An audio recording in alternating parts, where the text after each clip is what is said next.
ತಟ್ಬಿಟ್ಟು ಹೋಗ್ಬೇಕು.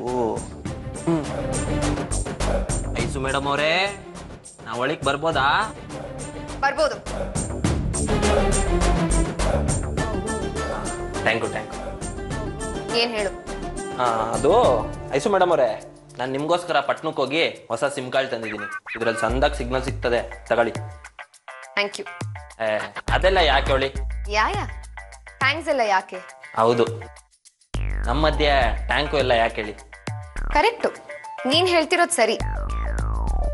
ಥ್ಯಾಂಕ್ಸ್ ಎಲ್ಲ ಯಾಕೆ? ದುಡ್ಡು ಕೊಟ್ರೆ ಸಾಕಲ್ವಾ? ನನಗೆ ಬೇರೆಯವ್ರ ಋಣದಲ್ಲಿ ಬದುಕೋದಕ್ಕೆ ಇಷ್ಟ ಇಲ್ಲ. ಅದ್ರಲ್ಲೂ ನಿನ್ನ ಋಣದಲ್ಲಿ ಬದುಕೋದಕ್ಕೆ ಇಷ್ಟನೇ ಇಲ್ಲ. ಸಿಮ್ ಬೆಲೆ ಎಷ್ಟು ಅನ್ನೋದು ನನಗೆ ಗೊತ್ತಿಲ್ಲ. 200 ರೂಪಾಯಿ ಇದೆ. ಜಾಸ್ತಿ ಆಗಿದ್ರೆ ಕೇಳು, ಕಡಿಮೆ ಆಗಿದ್ರೆ ಹೋಗ್ ಬಂದಿದ್ ಪೆಟ್ರೋಲ್ ಖರ್ಚು ಅಂತ ಇಟ್ಕೊ. ನೀನ್ ಯಾವಾಗ ಬಂದೆ? ಋಣದ ಲೆಕ್ಕ ಮಾತಾಡ್ತಿದ್ಯಲ್ಲ, ಆವಾಗ್ಲೇ ಬಂದೆ.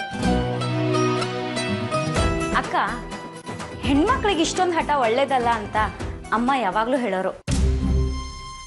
ಆದ್ರೂ ನೀನು ಅದನ್ನ ಅರ್ಥ ಮಾಡ್ಕೊಂಡಿಲ್ಲ ಕಣೆ. ಇದನ್ನೇ ಸಣ್ಣತನ ಅಂತ ಹೇಳ್ತಾರೆ. ಅವ್ರು ತಂದ್ಕೊಟ್ಟಿರೋ ವಸ್ತುವಿಗೆ 10 ರೂಪಾಯಿನೇ ಇರ್ಲಿ, ನೀನ್ ಅದನ್ನ ನೋಡ್ಬೇಡ. ಆದ್ರೆ ಅವ್ರು ನಿನ್ಗೋಸ್ಕರ ಅಷ್ಟು ದೂರ ಹೋಗಿ ತಗೊಂಡ್ ಬಂದ್ ಕೊಟ್ರಲ್ಲ, ಅದಕ್ಕೆ ಬೆಲೆ ಕಟ್ಟೋದಕ್ಕಾಗುತ್ತಾ ಹೇಳು? ಅವ್ರ ಪ್ರೀತಿಗೆ ಬೆಲೆ ಕಟ್ಟೋದಕ್ಕಾಗುತ್ತಾ ಹೇಳು?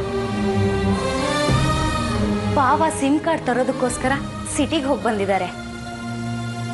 ಅವ್ರಮ್ಮ ಹಸಿ ಮೈಯಲ್ಲಿ ಹೇಗೆ ಹೋದೆ ಅಂತ ಬೈದ್ರು ಗೊತ್ತಾ?